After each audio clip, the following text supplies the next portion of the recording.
Well, hello. I want to start this episode with a question or two. When you are dating, are you confused about should you text the person? Should you call the person? Is it hard for you to tell someone what your preference is in the way of communication, or what to do, or how much information you're revealing about yourself?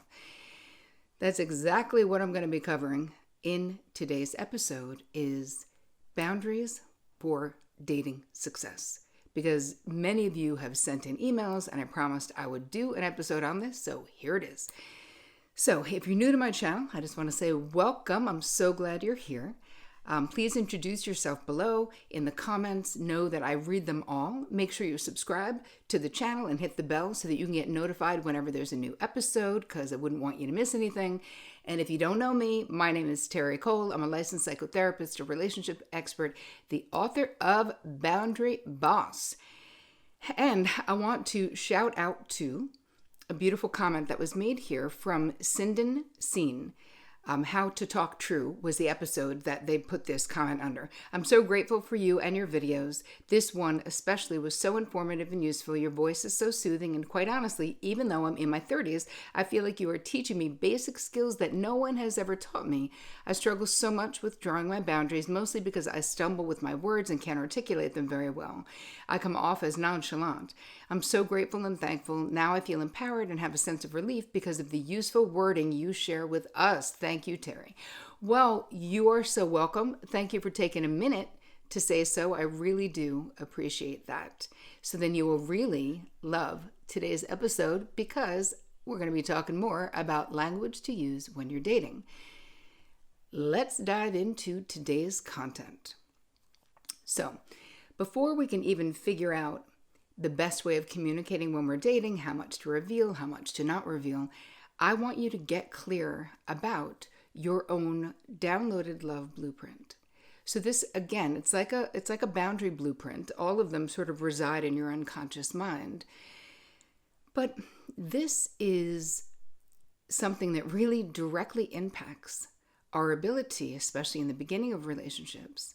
Knowing this information is really important to you, because it can look like from the outside, right? Have you ever wondered, if you've struggled with dating, like, why is it so easy for some people, but it might seem impossible for you?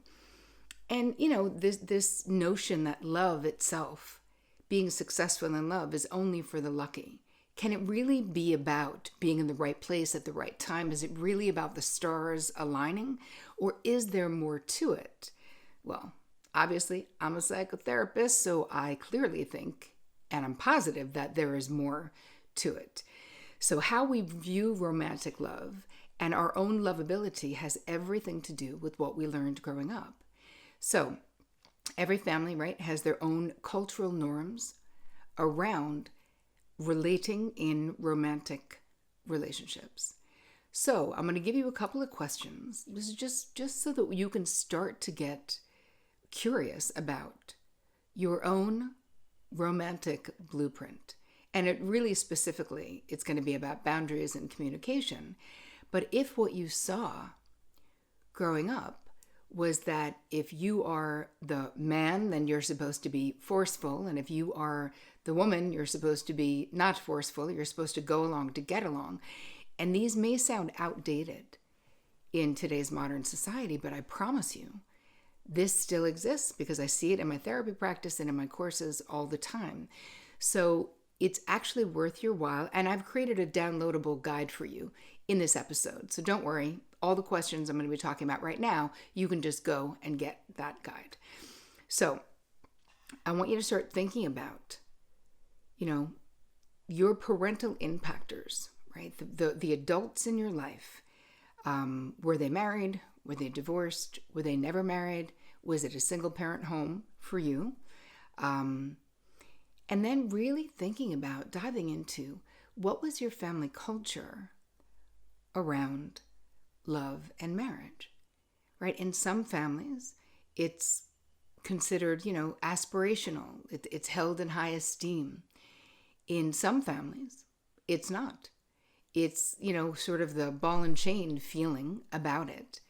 And that has everything to do, even if you don't subscribe to any of that consciously, what you witnessed, the culture you came from, the collective feelings about love, marriage, romance, all of that is in the basement of your mind right now, unless you've done a lot of work therapeutically to get it up and out. Then think about the parental impactors in your life. If there were two people, how did they relate to each other? Was there affection? Was there camaraderie? Was there a lot of conflict? Was there a lot of bickering? Was there violence? Again, these things impact what you unconsciously experience or think is the way that it should be. Think about your family of origin. How did they, with your, especially the parental impactors or the adults in your life, how did they problem solve? Did they talk to each other? When there was a problem, was one withdrawn in anger? Was there yelling? Or was there the ability to have real dialogue, share their thoughts? Sort of the vibe of it's not you against me, it's more us against the problem. And that would be a more evolved thought, feeling, if they had the capability to do that. And then the last question to think about is, did the adults in your life, if there was marriage or connection, did they make that look amazing? Like something that you're like, wow, like one day I would really like that? Or did they make it look friggin' awful? That's the first thing, is we're just going to establish. So in the downloadable guide that I created for you, before you move on, obviously you're going to listen to the rest of the episode, but I really want you to give yourself some time and space to answer those questions, because it can be very tempting to think that, oh, what's happening right now in my life, this is the only thing. So we make up reasons why. If we have difficulty in the dating world, we're like, oh, my romantic picker is broken. One of my clients used to say that to me. Or I'm just unlucky in love. And that's not accurate. There are so many other things that are currently influencing your experience in the world of dating and romantic relationships. And so I want you to shift your perspective right now from the fact or the thought that this is all there is, what I'm seeing in front of me, basically. Because I promise you, as a psychotherapist, there's always a parallel process going on, especially when we're stuck, especially when we don't feel masterful, especially if we're in a repeating relationship or boundary reality, as I call it. Then we know there is something underneath that really does need our attention. So that's going to be the first piece of this. Next, we're going to move into identifying your dating communication style. So we all have it. So there's only 3 ways of relating communication-wise. More passive, right? Which means that we all have predominant communication styles. It doesn't mean that these are the only one. If your predominant style is passive, it doesn't mean you can never be assertive. But you're going to see when I go through this that you're going to identify more strongly with one of these. So if your style is passive, then you have a tendency to keep your true thoughts to yourself, your true feelings to yourself. When you're dating, you kind of go along with what others want. It's like going along to get along, right? You don't really want to rock the boat. You don't love the idea of saying no. You don't want to be rejected. And you kind of minimize your own needs because it's hard for you to stand up for yourself. But of course, doing that consistently will lead to feeling resentful. So what would it sound like if this is passive? Well, in the dating world, and they say, oh, what do you want to do? And you say, you choose, anything is fine with me. No worries. It's all good. I'm easy. Those are things that if you're more passive in your communication style. How is this a dating issue? Well, it's really difficult for someone to authentically know you if what you're saying is more coming from a people-pleasing place than an authentic place. Not to mention, you yourself can become resentful of others if you are not speaking up. All right, the second style is aggressive. So that's being more assertive than you need to be. It can come off as being hostile, demanding. It can even come off as being rude at times. You can bully others into getting your way, feeling really compelled to control the outcomes, right? There might be a micromanaging vibe if your communication style is predominantly aggressive. I mean, what happens to other people, though? They can feel rejected. They can feel hurt. They might feel humiliated by the way you respond to them. I mean, ultimately, too aggressive communication really does push people away, generally. So what would it sound like? Someone saying, oh, hey, do you want to meet in Queens? And you saying, are you nuts? I'm not taking the train to Queens. Like that. Or something as simple as they say, oh, do you want to meet at 7:30? And you say, I already told you I don't like to eat after 7 p.m. I wish you'd remember that. Again, being a little too hostile and a little too entitled in those responses. I mean, and obviously the dating issue is that ultimately aggressive communication really does block real intimacy and can push others away because people want to avoid how it makes them feel. And then the third kind is, I said there's 3 kinds, there's really 4 kinds, but this is the third kind, which is passive aggressive. So this is the indirect way, and it's confusing as hell for other people, of communicating what you're actually saying. So you may tell someone something that they want to hear or agree to do something that you don't want to do just to avoid conflict.